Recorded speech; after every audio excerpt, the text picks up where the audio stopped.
If your kids are starting school in Spain this week, whether it's your first September here or you've done this a few times already, you're absolutely not alone if you're still trying to make sense of everything. We're 2 days away from term starting here in Catalonia, and we've just had the full information come through from our school. I'm talking dates, timetables, gates, calendar, teachers, all of it. So in this video, I'm walking through exactly what back to school actually looks like here, when and how you get the information, what the school year looks like compared to the UK, what your kids will be eating for lunch, and what real prep looks like, including fees, forms, and the admin that they don't explain. If you're new here, or if you're planning your first school year in Spain, hit follow or subscribe because I've got loads more videos coming on what day-to-day school life is actually like for families here. Let's start with the timing, because if you're coming from somewhere like the UK, the fact that we're still getting key information 2 days before school starts is probably going to stress you out. We've only just had confirmation of the start and end dates, which are the 8th of September through to the 19th of June.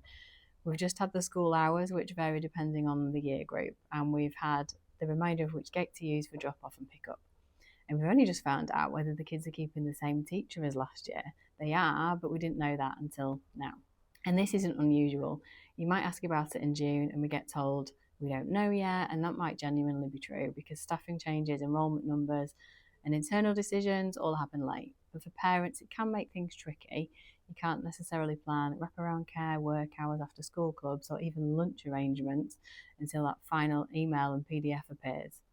At our school, infant and primary kids are in from 9 till half 12 and then back again from 3 till half 4. With the first year of secondary, they've got split days. They've got long ones Monday to Wednesday finishing at half 4 and then shorter ones for the rest of the week finishing at half 2. And then the more senior years go from 8 till half 2 straight through and they don't come back in the afternoon. Each group uses a different gate, and if you're late, you have to go around to the main entrance, which you probably only find out the hard way, like we did. Now let's talk about the calendar, because if you're used to the UK setup with a break every 6 weeks or so and a clear rhythm to the term, Spain works completely differently. There's no half terms here. The Christmas holidays this year run from around the 20th of December to just after the 6th of January. And Easter goes from the 28th of March till just after the Easter weekend. And then summer starts in the middle of June. So it's 3 long terms, no regular breaks, and summer that kicks off a full month before the UK. But that's not everything. So on top of that, you get a series of single day closures dotted throughout the year. So there's 8 altogether. Some of those are discretionary days, which the school chooses itself, and others are local and national holidays. So, for example, on the 11th of September, which is literally day 4 of going back, that's Catalonia Day. So that's a day off. The 8th of December, the 1st of May, and if a public holiday lands on a Tuesday or Thursday, then the school might make the Monday or the Friday a day off and bridge for a longer weekend. So instead of the regular half terms, you get these more unpredictable gaps. Some are short, some are longer, and it all just takes a little bit of adjusting to. But if you're working, especially without flexible hours or childcare, it can be tricky to manage. And if you're new here, it can catch you completely off guard. Even if you've been living here for a long time, it can still feel unpredictable. And you end up planning backwards from the holidays that you do know and hoping that you don't miss any one offs. One of the biggest shifts when you move to Spain, and one of the least explained, is lunchtime. In infant and primary, the school day is split into 2. So mornings run from 9 till half 12, and then there's a 2.5 hour break before they go back in at 3, certainly where we are. So unless you're picking your kids up and taking them home for that whole gap, you're going to be using something called menjador here in Catalonia, or comedor in the rest of Spain, which is like a supervised lunch and care block. But this isn't just a holding pen with food, it's seen as an extension of the school day. So the team running it, who are completely separate to the normal teachers, aren't just supervising, they're also teaching.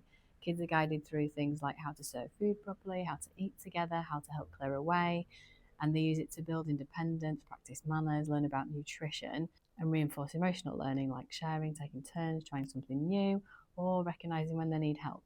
And a lot of kids use it to practice their Spanish or Catalan in a social setting outside of the classroom. There's games, structured activities, time outdoors, and although it's technically optional, most families do use it, especially if both parents work.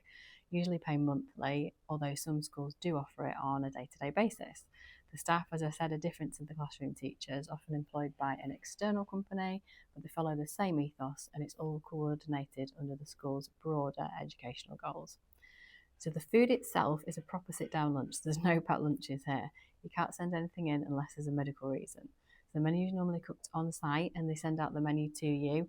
We get it in Catalan on a monthly basis. So you get a full meal every day, starter, main, bread and dessert. And there's a focus on balanced nutrition, local ingredients and seasonal produce. So it's designed to be the main meal of the day, not just a quick sandwich.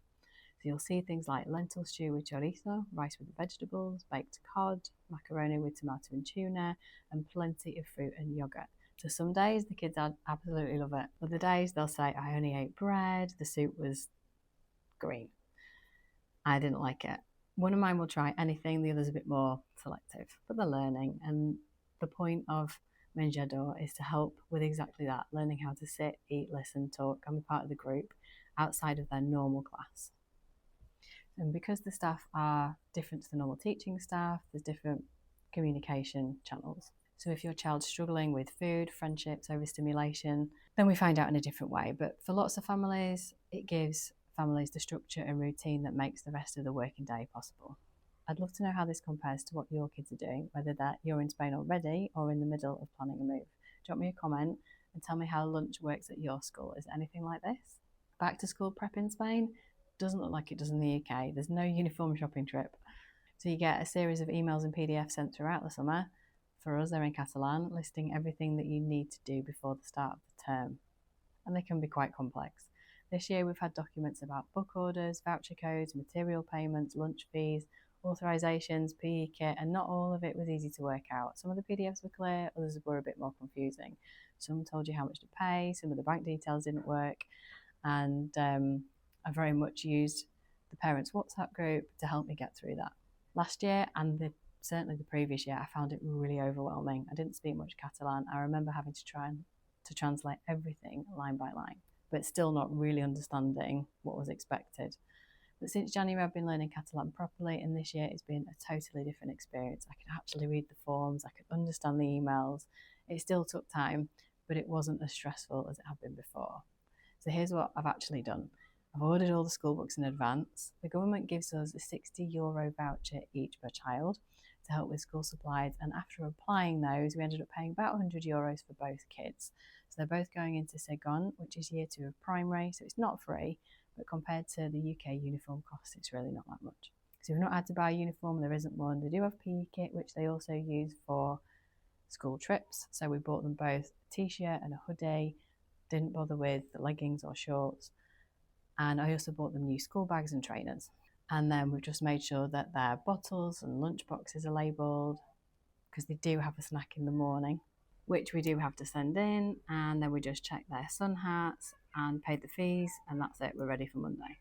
So if you're sending kids back to school in Spain this week, whether it's your first time or your 5th, I hope this helped you feel a little more prepared, or at least less alone in the chaos. Let me know in the comments what surprised you most about the back to school process here. Was it the holiday calendar, the food, the 2.5-hour lunch break, or just the fact that you're still getting important emails 2 days before school starts? If you're moving to Spain with kids, or if you're already here and still working it all out, don't miss the ultimate guide to schools in Spain. It covers everything from nursery enrolment, local versus international schools, what you pay for, what you don't, and how to actually understand all these documents that they send. You'll find the link in my bio, stories and comments. Good luck this week, you have got this. Even if they go in with mismatched socks and yesterday's snack in their bag, they are back, and that is what matters.